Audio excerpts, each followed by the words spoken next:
Hello and welcome to the MMQB NFL podcast. I'm Gary Gramling.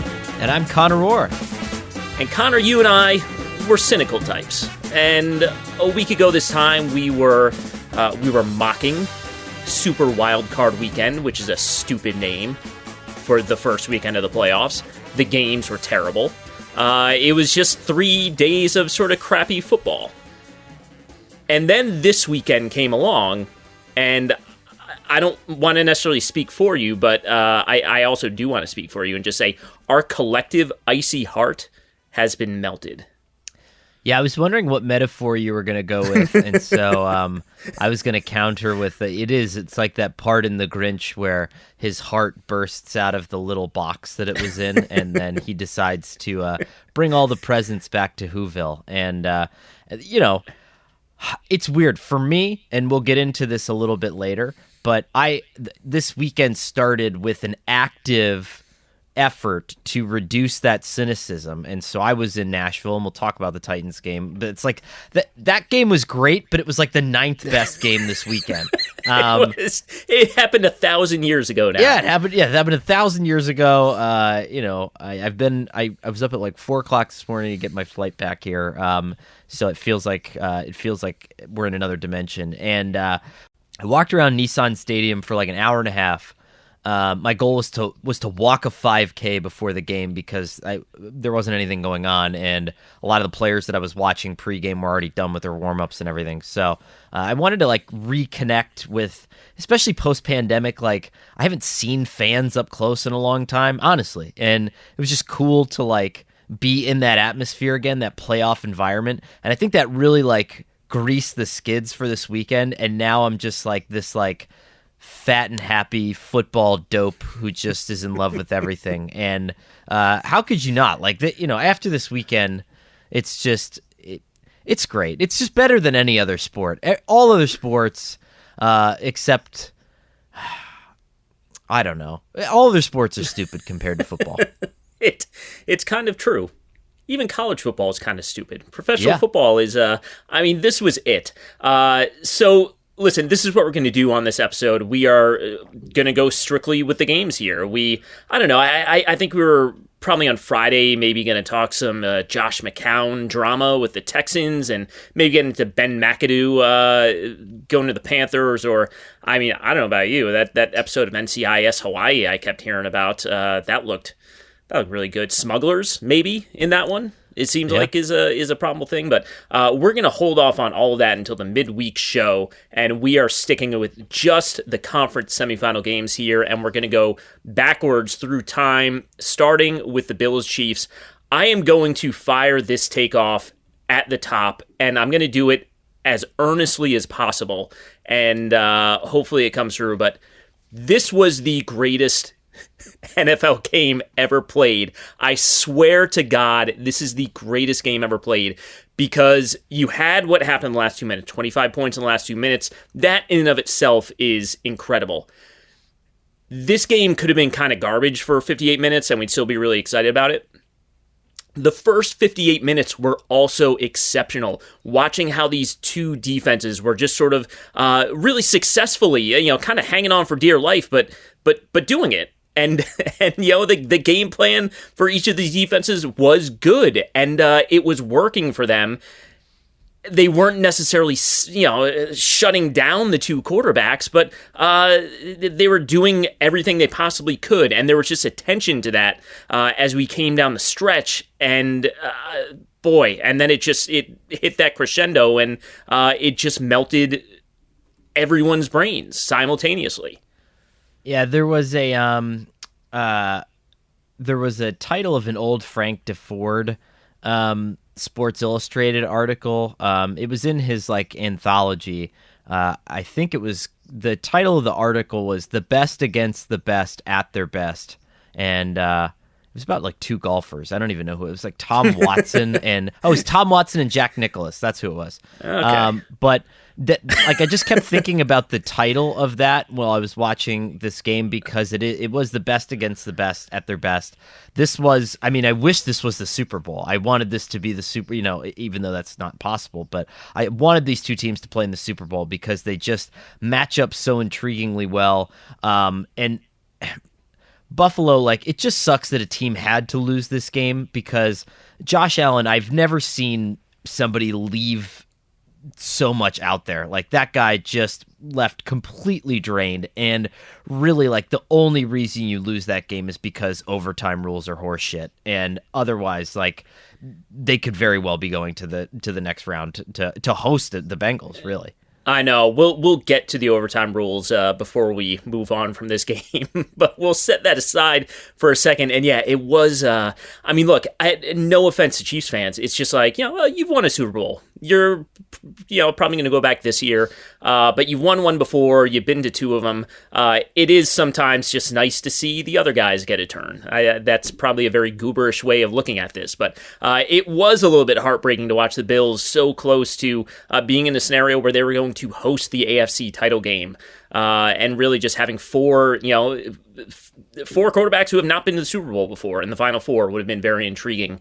Instead, it kind of feels like this is going to be a Patrick Mahomes show for the last 2 weeks. But this game specifically, first of all, as far as Josh Allen goes, the best play of this game was his 4th and 4 scramble, which, again, it's just one of those things. It's like, we're taping at 11 o'clock on Sunday night here. It feels like that happened like last Wednesday at this point. There were like 1,000 things that happened after.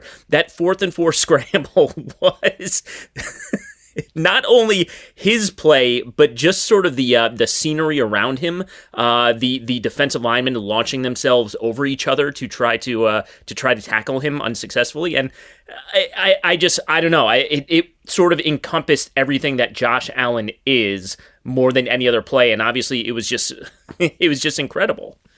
It reminded me a little bit, right, of the Raiders-Chargers game from a few weeks ago where we're just sitting there and there's just so much incredible shit happening that you can't back up all the way to recount it properly. And, I think back to when it was a far more analog business that we were in, and, like, my entire purview was like, my entire responsibility set was like writing a running game story for like a very like poorly developed website when I was working for a newspaper. And like I was thinking about that and I was like, how would you even start to write some of these games? Like I'd never seen a game that good in 10 years of covering the NFL, and then we got 6 of them in the last like 4 weeks of the season. But I don't know how I would have written that game if I had that responsibility, because there's just so much incredible stuff, like the 4th and 13 touchdown to Gabriel Davis, who had like 10,000 receiving yards today.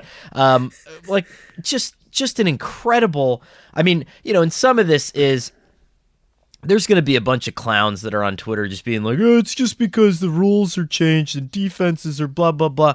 Gabriel Davis put one of the best moves on a defensive back that I've ever seen. I mean, that was just a straight up ankle-breaking, ridiculous double move to get wide open in the end zone, took the top off of that Spagnuolo defense, and Josh Allen is just an Iceman. And just to be able to hit that ball in that moment, to go back and to then get the 2-point conversion almost in a Russell Wilson kind of way, like he backed away from the field, almost like Russell Wilson, but you're not like 5'10", and you're not like, gravity is not your friend. You're like this big 6'4", like horse of a person trying to turn around like that, and you still are able to throw this touch pass to your tight end. I mean, the whole thing is just, it's beautiful. Like where do you even start, It was, again, and on that Gabriel Davis touchdown, again, just the visuals of it.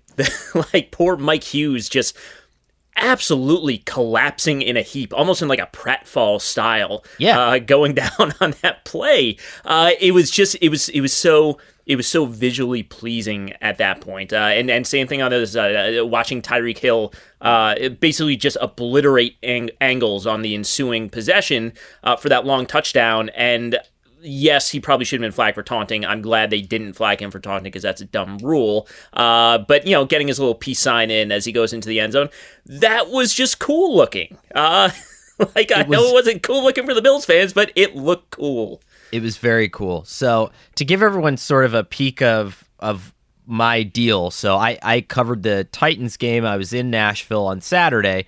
took a 6 a.m. flight back to New Jersey this morning so I could be back to I had to write off of the Buccaneers game on Sunday because our Albert Breer was down in Tampa and his column doesn't come out till the morning. We need something immediately after the Bucs game. And so for the night game, I wanted to, we went over to a neighbor's house to watch it with some friends for a little bit, and so our kids could play together and stuff. And it was funny because there were just people that were walking in and out of the room as I was sitting there watching the game and taking notes, and they would just be like, oh, like, and everyone knew that I kind of wanted Buffalo to win because I like driving to games. I'll have to fly to Arrowhead now, but I wanted to drive because I like driving up to Buffalo. And they were like, oh, sorry, man, that stinks. And then they came back and they were like, wait, the Bills are winning? And then they left again. And then they were like, well, there was like 10 seconds left. How did the Chiefs win? And then it was in overtime, and like nobody knew what was happening in this game. And they're like, how did all this happen? And I was like, I don't know how to explain this to you. I can't. Like, this is my job, and we're on a podcast right now, and we both sound like Chris Farley for like, oh, it was awesome, man. Like, there's no other way to describe it. You should have told people. Actually, you blacked out for 3 years. It's 2025, and this is a different game now. I mean, it probably will be like the next 3 AFC title games. Let's be real. Hopefully.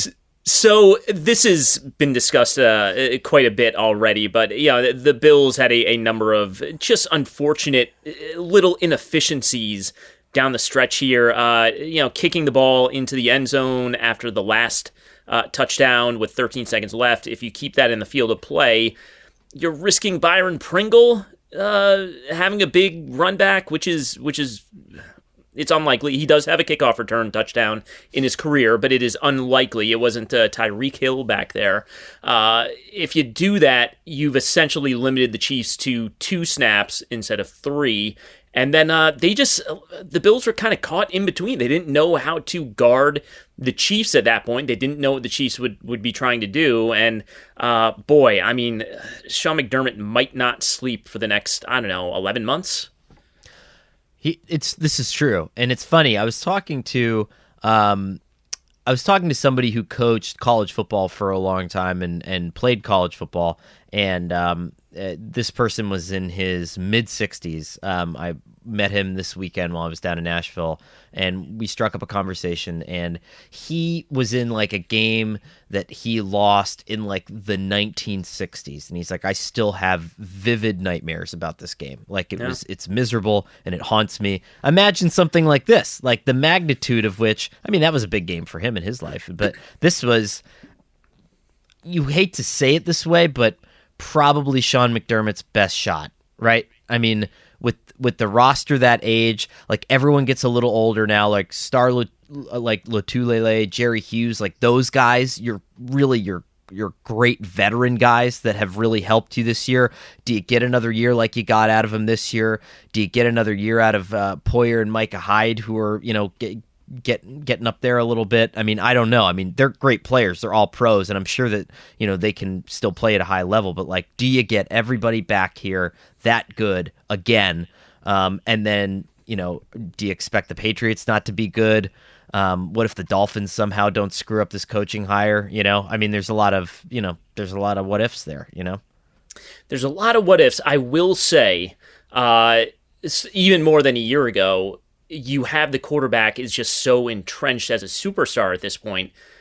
And look, Josh Allen's prime might not be as long as Tom Brady or something. Well, no one's prime will be as long as Tom Brady's, but the physical style he plays maybe starts tailing off in his mid-30s, and that's the end of it. But the quarterback keeps your window open for 5+ years in the same way that Mahomes will keep that window open down in Kansas City for a long time here, the same way Aaron Rodgers kept the window open in Green Bay for a long time. So I think you feel okay about that if you're a Bills fan. It's just I mean, I don't know. You're gonna have to go through Patrick Mahomes every time, and they're what? They're basically 1-4. 1-3 at this point, and it's just it's never going to be. You're never going to be in that position. No, I shouldn't say never. That's a dumb thing to say.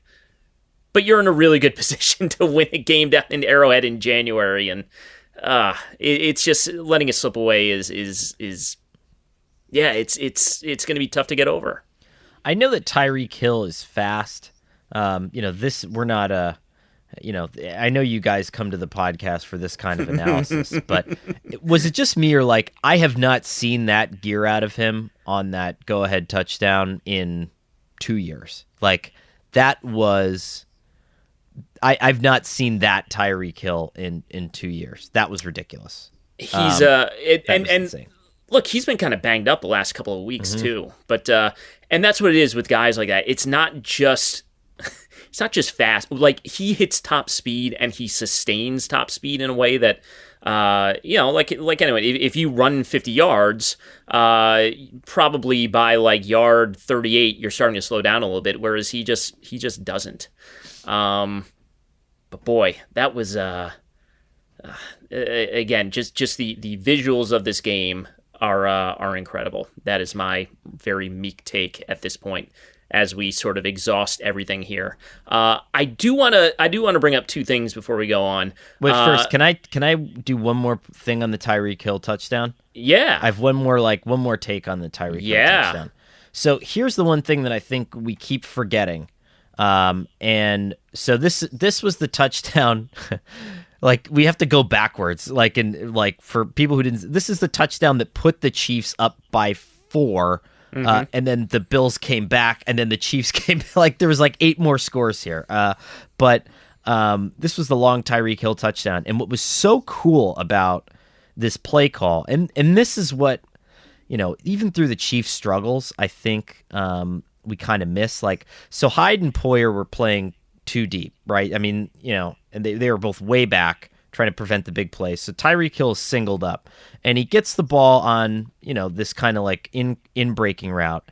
And what's fascinating is on the other side, Andy Reid runs verticals with his 2 wide receivers who take their 2 men with them, but then they create this like lane for Tyreek Hill to like shoot through. And so incidentally, like the 2 verticals bunch up Poyer and Hyde in traffic, and just like basically you affect 4 people with 2 wide receivers, and it was incredible. It was really, really cool. Like the whole thing was brilliant. It's almost like you can go back to, I don't know if you remember a couple years ago when the Chiefs played down in Dallas and Tyreek Hill had that, I think Alex Smith still might have been the quarterback at that point. He had that long catch and run touchdown at the end of the first half where the Cowboys basically took all their defensive backs and like just put them in the end zone, and the Chiefs threw to like the 50-yard line, but then Tyreek Hill just had a head of steam, and that's how it got done. And he gets that space, and then once you have to rely on a pursuit angle to get him, that angle just sort of becomes null and void very, very quickly. Just incredible. So, I had thrown out the take that Mahomes Allen is in the budding stages of being a Brady Manning type of a rivalry here, and this is why it's better than Brady Manning, because you get these types of games where if you had a Brady Manning game, you get efficient football. Yep. You get what are 90 seconds left, too much time for Tom Brady. He has enough time here. 13 seconds was never going to be enough time for Peyton Manning or Tom Brady, even in their primes, to generate a scoring drive. We would never have 25 points in the final 2 minutes of a Brady Manning game. What these 2 guys are capable of doing that just simply break defenses, and I don't know, look, maybe someone will have an answer at some point, but I don't know how you can really come up with something to stop them with 11 players. And that's it. Yeah. No, you're right. I mean, and also that's the other thing. It's just it's just so much more aesthetically pleasing football. I mean, this goes back to our Brady take from a few weeks ago that like it's efficient, it's great, it's not aesthetically pleasing. This is wild. This is the uncut stuff. Like this is the football that Frank Lucas brings over from Vietnam in American Gangster. Like this is football that causes a problem for people. Like it's that good, And did you ever see that movie, by the way? Yes. Do you know what I'm talking about? Okay, Yep. so you got the reference? Mm-hmm. Okay. Yeah, comparing football to a horrible illicit drug, so I'm not sure what kind of take that is. It's late. I've been up for a long time. This game draws that out of you. This game is gonna get Denzel Washington arrested. Oh man. But yeah, it was just spectacular.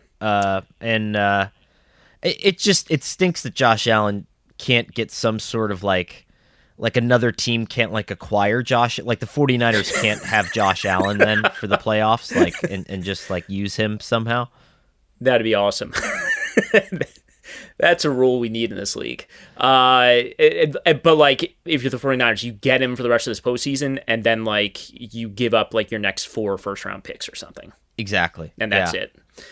Let's overtime, talk about how dumb the overtime rules. Yeah, overtime rules. I have my thoughts on this have evolved again and again over the years. This is where I've landed. I've always thought it was dumb, but where I landed is just it's another 15-minute quarter and let's just play.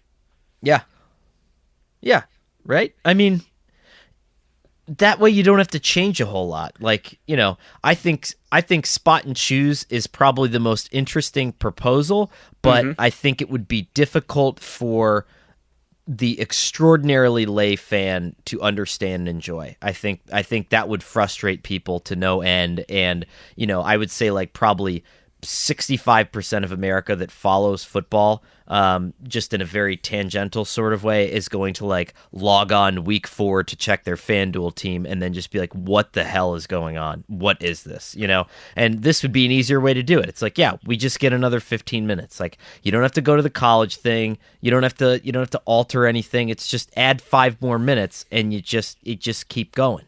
And then, you know, this goes back to our last show, Gary, but the only people who have a problem with that are the stuffed suits in CBS who are trying to shove another episode of Bones down our throat.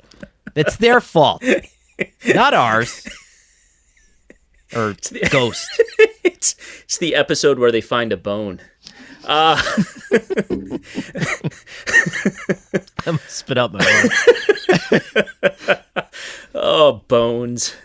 Okay, so I can't even remember my point. Oh, so my point was going to be this.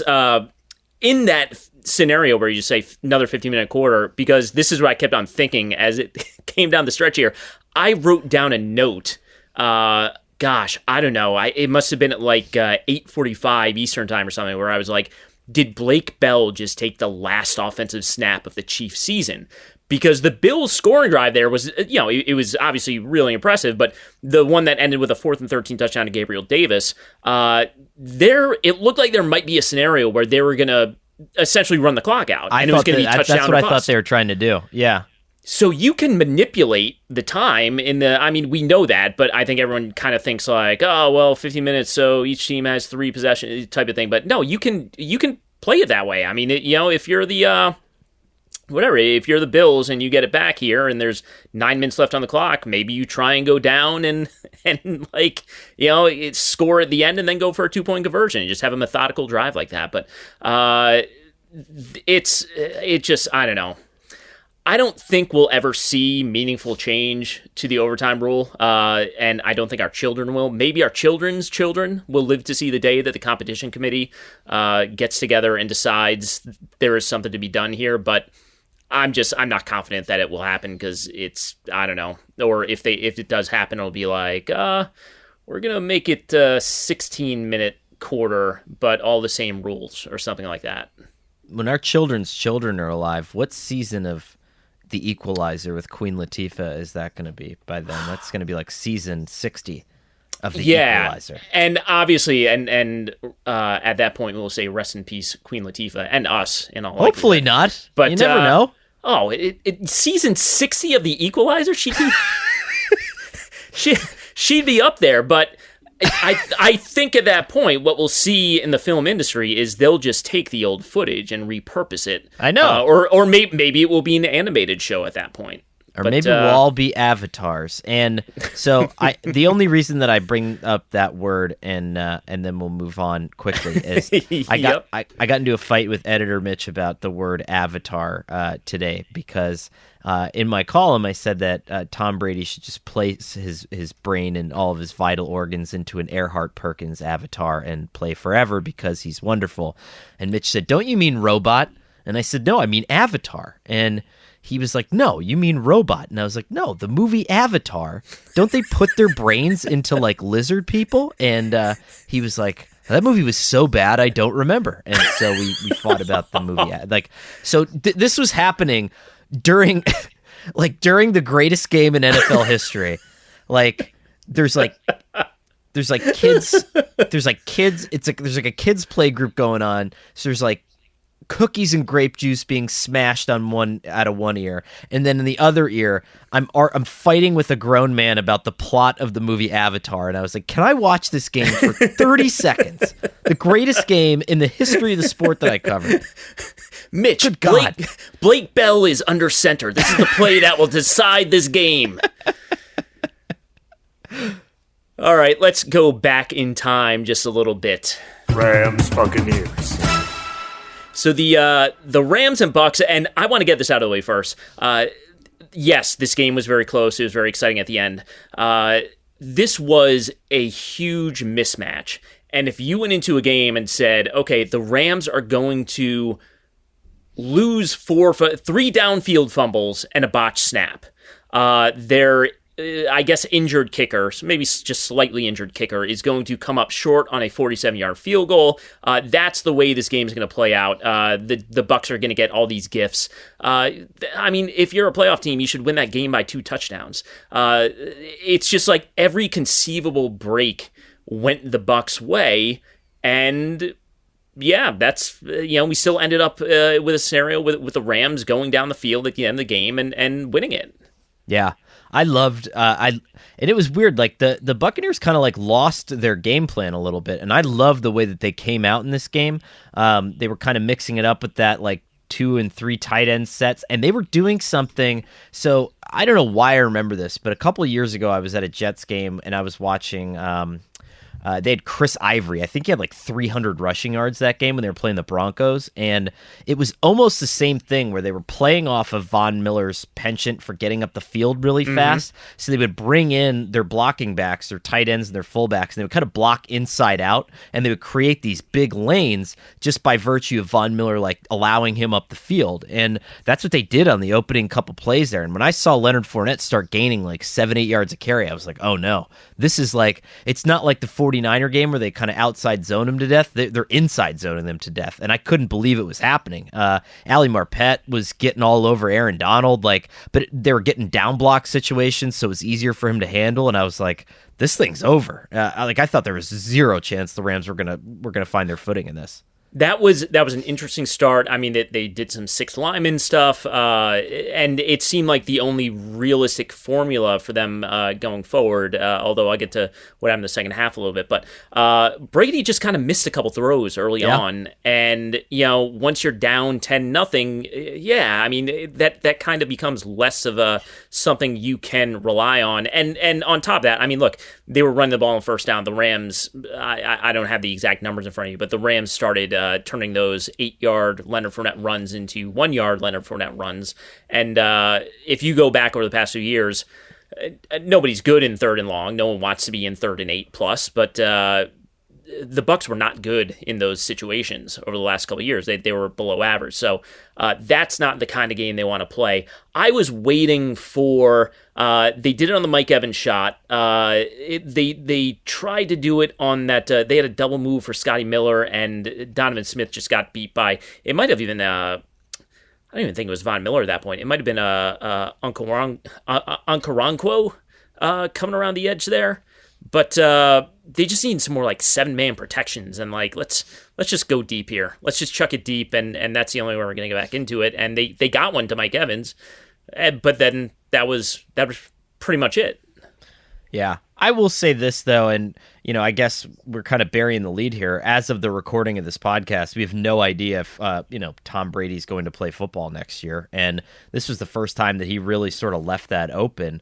And this is what I wrote after that game. Like, I think that if you were Tom Brady, and I'm curious your thoughts on this, I would rather go out after this game than to be a, limp-armed Peyton Manning and then basically have a team carry me to a Super Bowl. In essence, you were basically on a stretcher in that game. You were not useful in any way, shape, or form. Whereas Brady was badass. At the end of this game, he was full force.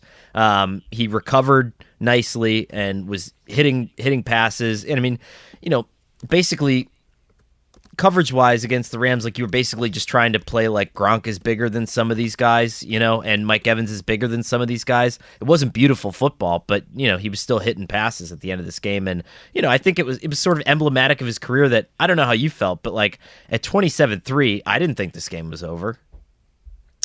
I thought the game was over. You did? I didn't think they were coming back. I didn't think they were going to be able to protect him. And Frank, look, again, if the Rams don't just have, there are forced turnovers, there are forced errors. These weren't even forced errors. These were just you should not fumble the ball at this point in the game with a lead. That's what the Rams need to do differently down the stretch here. As far as Brady goes, it's funny. I always just sort of say, if you're Brady, you have to step back and be like, okay, it sounds like the most obvious point that will ever be made in this podcast, but you can't really walk away and come back at this point. You can't come back at 48. Maybe he can. Maybe he's the exception. But if you're walking away, that's it. Are you prepared to go do whatever, crypto commercials and whatever his clothing line is and doing a bunch of stuff with Alex Guerrero? Because that's your life from now on. You're not an NFL quarterback anymore.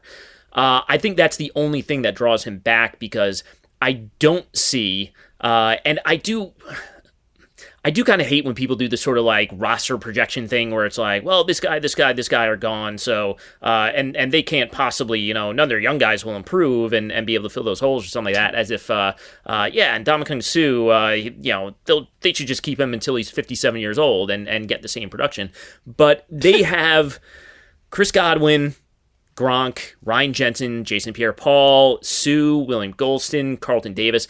All those guys are free agents. They maybe could bring back one or two of them. And if that is the scenario, and obviously Antonio Brown's not coming. Well, we think Antonio Brown's not coming back. I was going to say, don't speak too soon. We'll see if Brady demands it. I just think that's a team that, even with Brady, your ceiling is probably a one and done in the postseason. And do you want to come back and just kind of be, on a kind of pretty good team and not really be in the same class as, the Rams or the Packers, assuming Rodgers comes back, although I guess we shouldn't assume that, or even a Cowboys team. That's why I think he walks away. I don't think he wants to play one more mediocre year and be done with it, but we'll see. I think he resurrects the Browns, baby. Right? That would be awesome. Right? That would be awesome. Yeah. Go get him. Come on, Kevin Stefanski. Go get him. You got to have an offensive line. Boy, you got to get better weapons there. Maybe he just brings Gronk with him at that point. Yeah, why not? As far as the Rams go in this one, look, Matthew Stafford was tremendous in this game. I do want to talk about that last throw of the game, because I was a little bit infuriated by Bruce Arians' post-game comments, where he was kind of like, oh, yeah, we didn't communicate the call to everyone, so there was a coverage bust. This was the Cooper Kupp 40-yard reception to set up the field goal there. I didn't think there was a coverage bust. I thought the coverage operated as it was supposed to operate. Antoine Winfield, now you can criticize Todd Bowles for creating the situation, one, where you're blitzing a quarterback who's really good against the blitz at a time when all you need to do is keep them out of field goal range, and two, creating a scenario where you have Antoine Winfield guarding Cooper Kupp. But all it looked like that happened was Winfield thought Kupp was going outside because, one, Stafford had to throw hot, and two, that's what they do, and that's what they had just done on the previous play. And instead, Kupp, kept it up the seam, and I mean, where we kind of talk about it like, oh yeah, how can you give up that play? It still takes an incredible throw and catch in order to make that happen against a zero blitz, and that's the way it played out. So, I think it was not the correct call by Todd Bowles, whether the play worked or not, but it also took a pretty incredible play by two just phenomenal players in order to take advantage of it. It was, yeah, some guys didn't blitz was what he said, but I don't know. I prefer the dots. This is the perfect. I hate dots. Do you like dots? The dots? I like dots, but I think especially on a play like this, like I had to go back and watch the replay because you have to see what Winfield's body language is on it instead. Like did he fall down like Mike Hughes or did he keep his feet? Yeah, no, but the dots kind of showed like this was how it went. You know what I mean? Like it was a beautifully designed play. I mean, they kind of had. And this is what Sean McVay does, too. You have to consider that. Like, this is what the best play callers in the league do, is they find what you're in, and then they know who's getting the ball. I mean, they know that Cooper Kupp's the guy on this, and what they're going to do is they're just going to run a bunch of other guys at you in the right direction to manipulate you and force you to move in the direction they want you to move in. And it was checkmate, I mean, that's really, I mean, as painfully sort of like simple as that is, I mean, that's kind of how it was. That's why you go and you get Matthew Stafford. Can I say the best thing that he did today though was get away with kicking Ndamukong Suh in the groin and then blaming it on Suh, and Suh has such a trash reputation that he got flagged. Ndamukong Suh was right. Yep. Because Matthew Stafford kicked him square in the groin, and then he got up and he was like, "Don't do that," and the referee threw the flag on him. And Matthew Stafford went like, "Whoa, like, can you believe he's saying this to me?" It was unreal. Yep. It was so good. Sean Hockley had I don't know. He just had no patience for the Bucs in this one. And there was, I mean, look, I don't know. It's not, I don't want to say it's karma. That's not true. I mean, I don't think either of those flags should have been called, the one on Suh or the one on Brady. But it is just kind of funny that, like, okay, they got Suh, who has this history of, questionable actions on other human beings. They get Suh for 15 yards for essentially getting kicked in the groin and not liking it. And then they get Brady for, of all things, Brady, pining for another roughing the passer call and kind of minor contact. And he gets too overzealous about it, and he gets flagged for it for his first career unsportsmanlike conduct penalty. And I don't know, Sean Hockley, he has a sense of the narrative or something like that. If you were a referee like that and you were, I mean, I give Sean Hockley a lot of credit. I'm not standing up to a guy that's like deep into crypto and has more money than I will ever see in my entire life. Like, I'm not going to be the guy who volunteers to give that guy his first unsportsmanlike, because like one day, like I just know I'm going to be retired somewhere in Vermont, and then like my cell phone's going to go out, and then all of a sudden like I'm going to check my bank account and the entire thing's just going to be vanished and like without a trace. And then there's just no, there's just no way to get it back. Without a Trace, I think, was also a show on CBS. But, it was, yeah. Oh, we plug them all here. Go on. Oh man, no, that was I don't know, a little bit of a comedy right there from Hockley. So yeah, the other thing in this game, look, Cam Akers has been such an incredible story, coming back from the ruptured Achilles in a time frame that just it should not be humanly possible. His two fumbles in this game were as unforgivable as you can really get. And to me, it's almost to a point where I don't want to sound like Urban Meyer, where it's like, the guy fumbled, so now you got to bench him, and the Rams have to go sign Carlos Hyde and get him in the lineup. Yes. I wasn't going there. No, I was going with the Carlos Hyde workload joke there. Both of them work, though. I don't know if you can... It's not like you bench him, but it's like, can you trust him for like a significant role the next game? You have one fumble around the goal line, and it's kind of like, well, we're up, a ton of points, not a huge deal.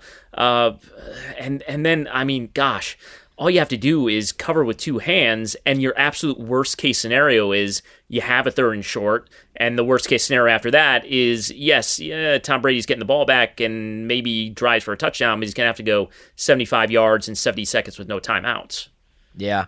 It's hard. I mean, you don't know the right way to coach that. I mean, I guess it's situational, and that's why you're a coach, right? Where you learn how your players respond to stuff. If you think he's going to get better by basically like throwing him off the team kind of for a week, and then he'll come back and he won't do anything, then that's what you do. But I remember when, wasn't it Kareem Hunt's first ever carry he fumbled?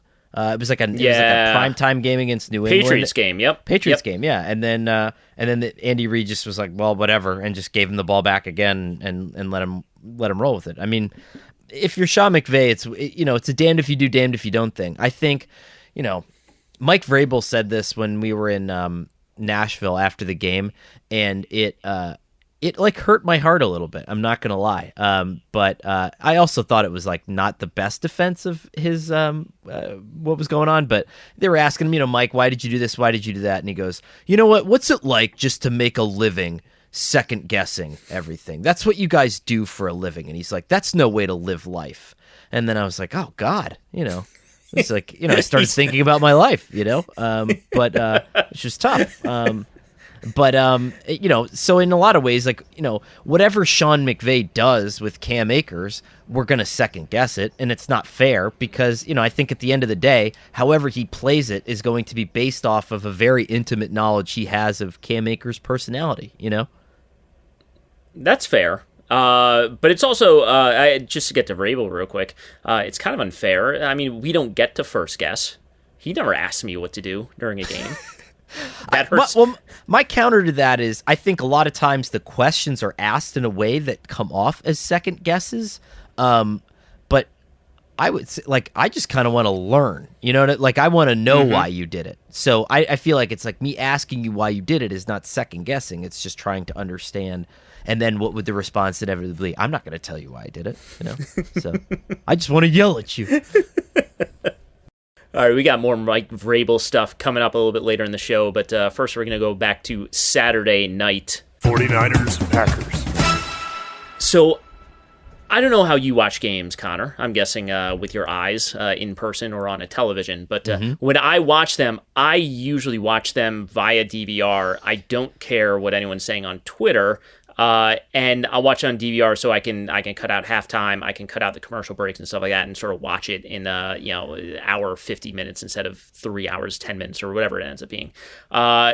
What I'll do sometimes is I'll get greedy and I'll start fast forwarding or skipping the special teams play. I did not big mistake. I did not do that Saturday night because it was all this like Packers special teams, they're really shaky. I was like, all right, I guess I better watch these plays just in case. But there's only so many special teams plays in a game, and even the worst special teams units, they only have so many gaffes over the course of a season. Surely we won't see this play out the way it did. And, yep. That's how it played out. That was to me that was the story of this game. That was the difference of this game. There was other stuff, but that was it. Special teams incompetence at just an all-time level. So I have a point and a question. I'll ask the question first. Yep. So what time did you finish the Packers 49ers game then? Oh gosh, I have no idea. It always ends on time. I don't know. Like I'm watching the end of the game approximately when you are and when the rest of the world is. So you've DVR'd it. Yeah. So what's the point of that then? You can. No, now I can start later. Now I can have for the 3:00 kickoff today. I can in theory do something with my kids, like watch TV. And then we can watch a different kind of TV before football TV. Yeah, we can watch some Cartoon Network until 4:00, and then I'll start the game.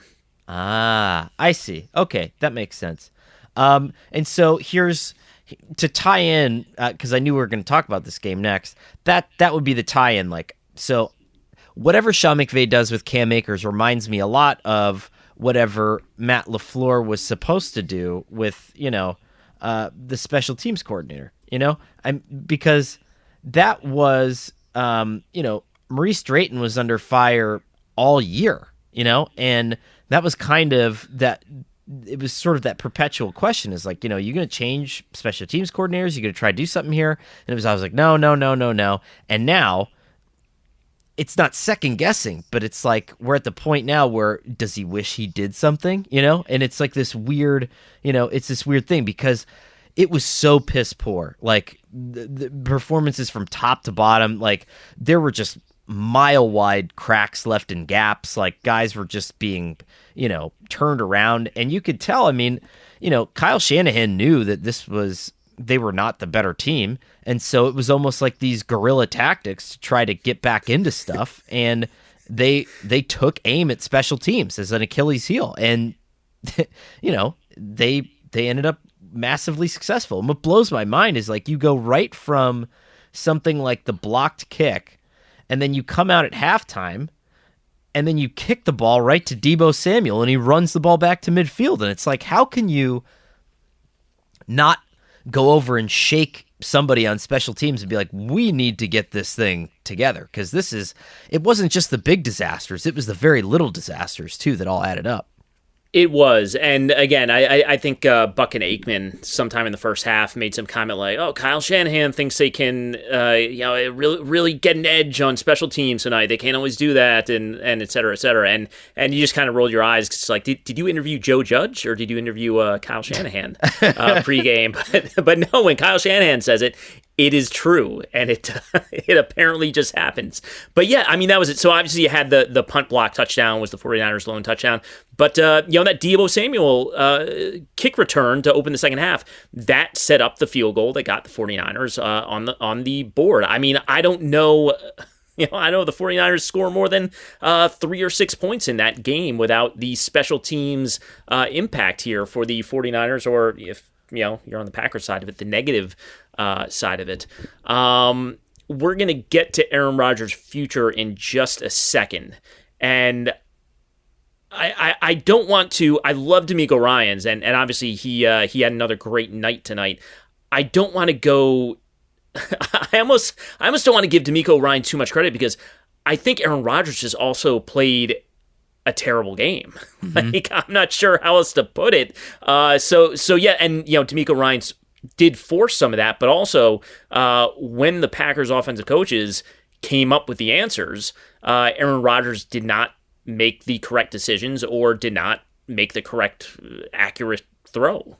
Yeah, I forget who made the point on Twitter, but kind of drew it up historically over like their last couple of playoff losses, and especially the last two under LaFleur. Like, he seems to abandon the system and embody this sort of hero ball mentality, which is just, it's completely and totally unnecessary. Like, the things that the best quarterbacks do is like you hold tight to this system in those moments. You know what I mean? And I think some of Aaron's best moments have been these singular, transcendent throws that have blown our minds. But like, I think you don't need to do that all the time. And again, now Mike Vrabel's in my head, right? This is second guessing, right? I mean, I've never thrown a pass in an NFL game. I'm sure if I was as talented as Aaron Rodgers from an arm perspective, I would probably want the thing on my shoulders, and I would say, you know what?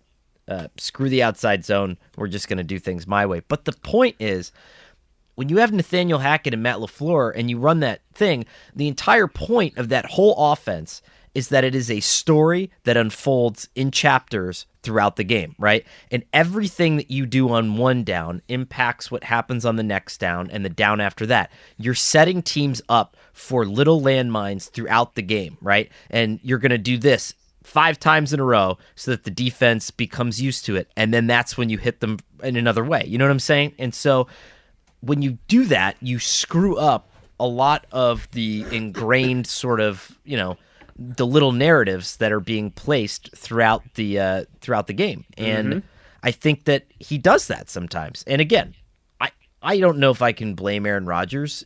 I don't want to get canceled.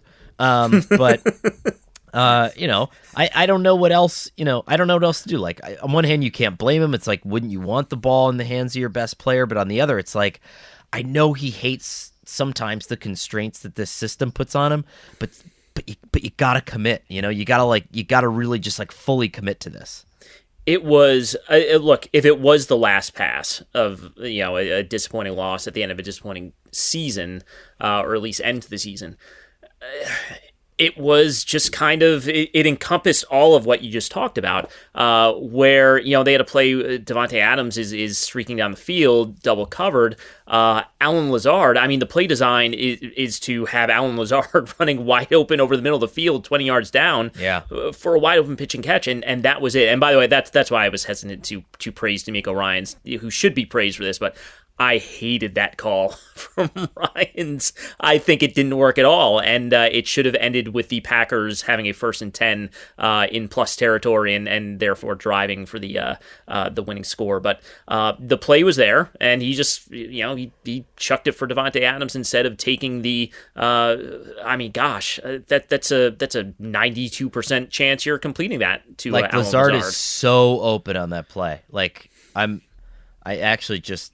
It just came by on my on the old YouTube again, and it's jarring, and the dots were pretty bad too. The dots on that were bad. Yep. The 49ers keep going forward. Jimmy Garoppolo is his win percentage is so good, Connor. I don't know if you knew that, but they're moving on here. Deebo Samuel, again, that was the other thing that's just going to ruin the next couple of months for the Packers and the team and their fans. That Deebo Samuel run on 3rd and 7 to keep that drive alive. If they don't get that, is Robbie Gould hitting a 55-yarder or so in those conditions? I don't know, but Deebo Samuel ends up converting that first down to keep that drive going. Jair Alexander just didn't get him on the ground when he had to. I don't know if that's just a product of a guy who hasn't been playing for 3 months, and it's almost like a preseason type of game for him as far as the physicality goes, and he just wasn't up for it on that play. But boy, this 49ers team, the defense and special teams, carrying them through this one. Yeah, that Deebo run was awesome. I mean, just what an idea, and it's cool. Like, this is what happens when, you kind of can marry all of your ideas together. Like the teams whose scouting department is pipelined into the coaching staff, and it's not two groups of people who hate each other and are constantly politicking against each other. This is what happens when the coach goes to the meeting room and says, I want wide receivers that get yards after the catch, right? It's like the scene in Moneyball. Like, he gets on base. This is what I want. I want yards after the catch. I want yards after the catch. So what do? You get Deebo Samuel, and then you start to see this evolve to the point where it's like, well, I don't have a running back. Who gives a shit? Because he's going to do the same thing anyway, because what I wanted was yards after the catch. And what's a catch? You just toss the ball back to him. It's the same thing, and he's going to do the same thing if I run the ball. And so it's awesome. I mean, just to see the way that it's worked out that way. I don't know how much longer they can sustain something like this. But again, I mean, they've beaten the Rams before, so I think they could do it again.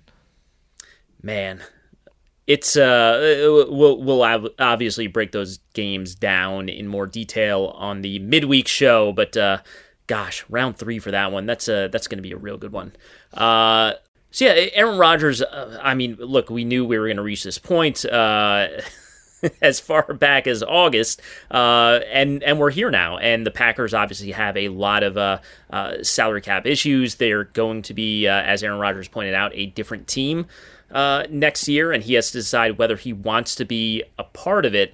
I just say, I mean, look, if you're Tom Brady, the way he plays stylistically and where he is in his career, your supporting cast is incredibly important to your success, whereas with Aaron Rodgers, you can do a little bit more with a little bit less if you have to, as long as you have those key guys. I mean, if they were to bring back Aaron Rodgers and Davante Adams, it still feels like, it's just hard to picture this team not being a Super Bowl contender in the NFC.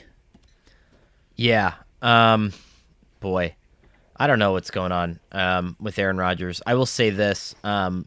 there was the story over the weekend where he basically came out and sort of explained himself throughout the year, like his brazen defense of his life narrative and stuff. And the one thing that he did successfully this year was make me stop caring about what anybody thinks about anything. I don't care what anybody thinks about anything anymore.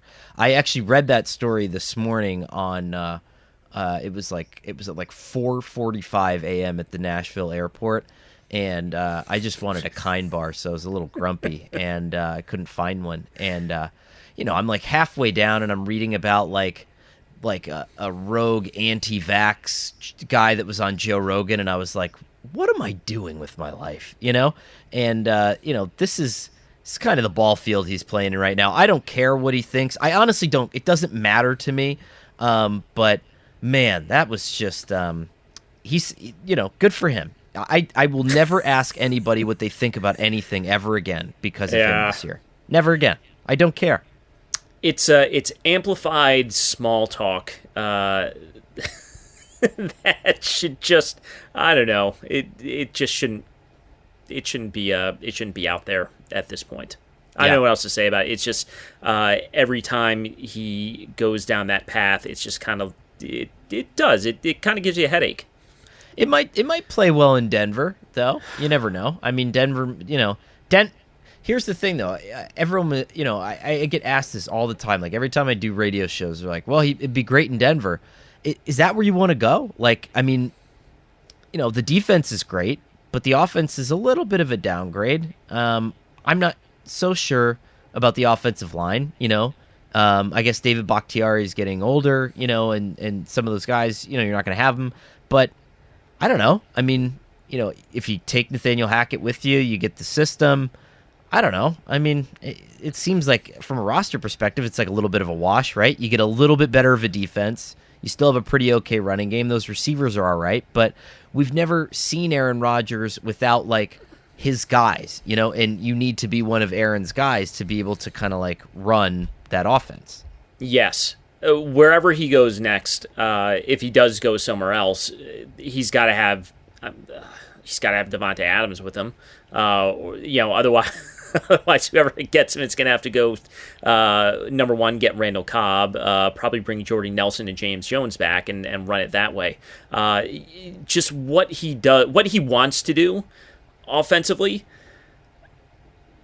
you have to have played with him for a while to be on the same page with him. And those Broncos receivers are really good, but you're going to need like a full season in order to get up to speed and do the things that Aaron Rodgers wants you to do. And I mean, is that where you are in your career if you're Aaron Rodgers? You have a year to give up? Probably not. Yeah, I don't know. It's interesting. I don't know if he'll go anywhere. I don't know. But again, it's his general outlook, and I think our reaction to the outlook and then our reaction to the reaction of the outlook just makes me not care. I just don't care. I want him to be happy wherever he is. That's all I wish for anybody at this point. Like, this podcast is just going to be me from now on being like, hey, Connor, like, did you think, like, that was a weird call on fourth down? It's like, I don't care. I just want both of these people to be happy and satisfied with their lives. That's all I want. Oh, we got to do a spin-off, just Connor Orr wishes you well. Tonight on CBS. Connor hearts you. Bengals Titans. Let's go back to the game that you were at on Saturday afternoon. God, that seems like a long, long time ago.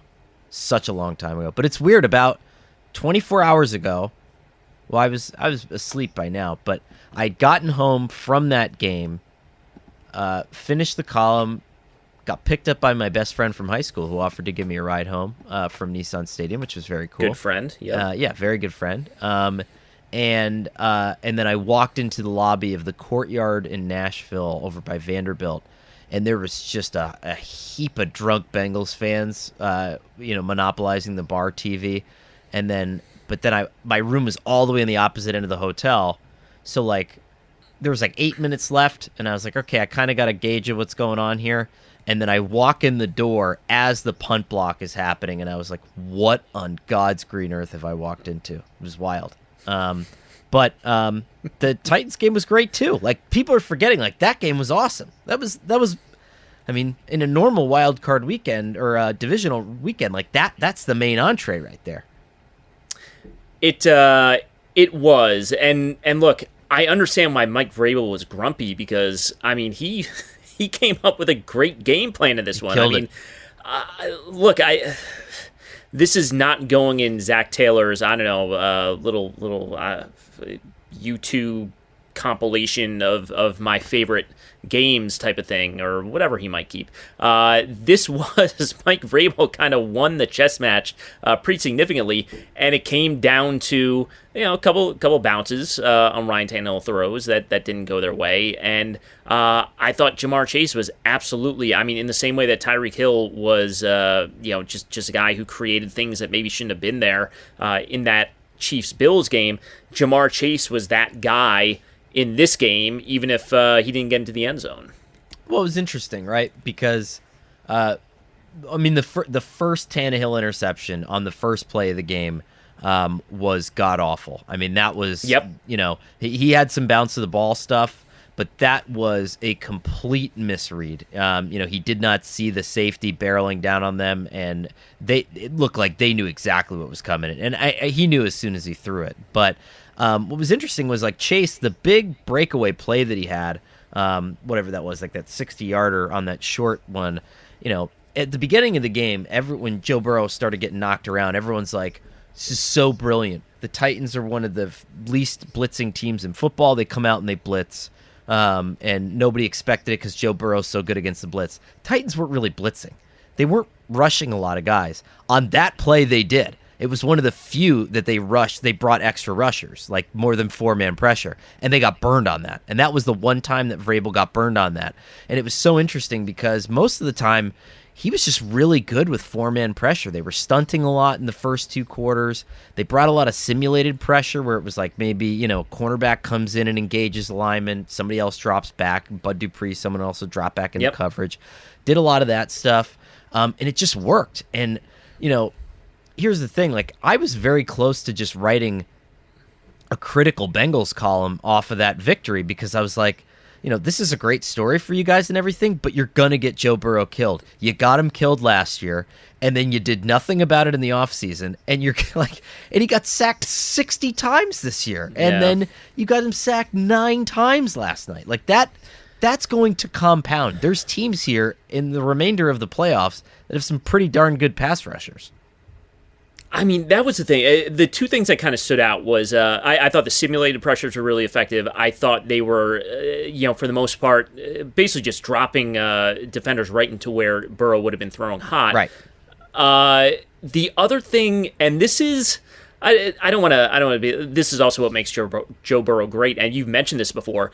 He manages that pressure. He manages the free blitzers, and ducks and dodges and moves around, and that's his life. The Titans, and I think it was in part because Jeffrey Simmons was generally also right in his face, regardless of what was happening out there.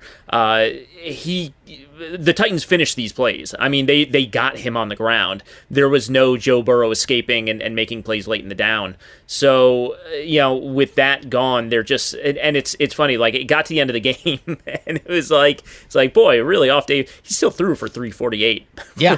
Just oh my goodness, how did that happen? I guess a couple of Chase creations there, but, it was just, gosh, I get why Vrabel was so grumpy. Everything he did worked. Jamar Chase got away for 2 big yak plays, and then Chase made a play on the last one instead of the field goal, and that was it. Other than that, if you have Derrick Henry at full speed, I mean that was a bummer. Yeah, that was not him. Yeah, and it was weird, too, because I remember, sitting in the press box, and, I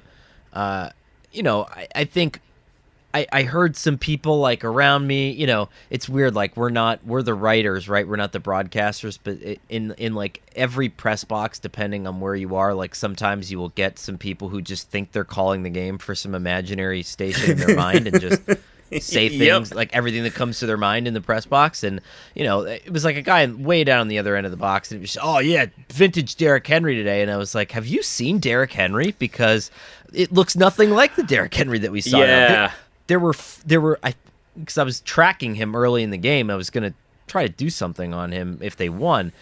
There were like 4 runs that were vintage Derrick Henry. And it was like, but it was almost by virtue of like he had got the ball at the right angle, so he was leaning forward and it was blocked really well, right? And so he got kind of but there were other times when the holes were wide open and he couldn't hit them. Like just couldn't, and like scores that would have been touchdowns by a mile that maybe ended up as like 8 or 9 yard runs. Yeah, I mean, just the explosive speed wasn't there. Just the explosiveness overall wasn't there. The one that summed it up, and I don't know what the reaction was there, but look, anytime you're watching a football game and you're like watching the broadcast angle, and the quarterback throws the ball downfield, there's just that moment of anticipation that like, whoa, what's gonna happen here? And sometimes you get those on Derrick Henry runs when he gets out to the perimeter. And he got out to the perimeter on the first play of the Titans' final possession. I know exactly what you're was talking about. just him and Chidobe Awuzie out there. And it was like, oh my God, he is going to stiff arm Awuzie into the earth's core and break off a 40-yard run here. And like, nope. Yeah. just sort of fans on the stiff arm. Awuzie gets him on the ground, 3-yard gain. And that kind of encompassed the day. The Titans fans in this game were wonderful, I have to say. I mean, and the Titans were cool. They announced Derrick Henry last for the starting lineup, and the place just like erupted, and they really tried to play off of that. But I mean, if I was again, God, he's in my head. I'm not second guessing him, but like Donta Foreman, like he was running really well in that game. He was moving at a different speed. Yep. I know, and I was kind of like, you might as well just kind of go back to that. But again, he would have been second-guessed the other way. So why didn't you use Derrick Henry if Derrick Henry was around? But my favorite moment from that was at the end of the game, Ryan Tannehill throws the interception, and Titans fans are like really nice. They're like the Canadian NFL fan, like generally. Yep. Like I was walking the concourse before the game, and there was a Bengals fan that was just walking up. Or no, there were Titans fans that were walking up and just meowing at Bengals fans, which I thought was very funny. They're just going up and going meow, and then just walking away, which I really liked. But then there were two groups, like a Bengals fan group and Titans fan group, that got into like a minor, like not even like a real scuffle, but just like our team's better than your team. But then it got like a little hot, so I think like it probably got some attention in the concourse. And then Titans fan just kept saying, "Have a pleasant trip home. Have a pleasant trip home." And but in a really mad voice. And I was like, God, I love this. I love this fan base. But anyway, so Ryan Tannehill throws the last pick, and Nissan Stadium is quiet. Like the quietest I've ever heard a football stadium, because everyone knows Joe Burrow's just going to come and throw the ball 20 yards and they're going to kick the game-winning field goal. And like you can hear a pin drop in there, and like some guy 12 rows back on the 50-yard line, just like at the top of his lungs, just goes, "Fuck!" And then but you could hear it if you anywhere in the stadium, you could just hear it. And then that's how everyone felt at that moment. It was like, you're right, like the game's over, you lost, and it's a real bummer. But I felt for them. I mean, cool fan base, a cool team. Like Mike Vrabel said it after the game. He said, "For as long as I'm here, it's not going to be about one player." And then he said, "And I'm going to be here for a very long time," which I thought was like an odd way to punctuate that. Maybe he knows something about his own contract that we don't, but I think they just have a cool vibe down there. I wish they could have more like nice players and nice things. It was, and I just want to say, I hope that you just don't know it, but the fuck guy at midfield, that's like the tradition. Every game they lose, that's how they end it. And then everyone gets up and like, all right, time to head home in our lovely city. Great city, Nashville. But that was the one foul word I had heard the entire time I was there. Like, everyone was so nice. Like, I was walking around like a big Northeastern jerk and running into people, and everyone apologized, like, for me being a jerk. And so it was just so like it just shook, like, it took me by surprise. I was like, oh, I didn't know they knew that word down here. That's amazing. The MMQB NFL podcast is Conor Orr and me, Gary Gramling. We are produced by Shelby Royston. SI's executive producer of podcasts is Scott Brody, and our senior podcast producer is Dan Bloom. Mark Mravik is emeritus editor of the MMQB, and Abe Benoit is the founder of the MMQB NFL podcast, as well as a participant in the NFC title game. Be sure to subscribe to this feed on Apple Podcasts, and once you do, leave a rating and review, because it really does help other people find the show, which is also available on Spotify, Stitcher, SI.com, and wherever else you listen to podcasts.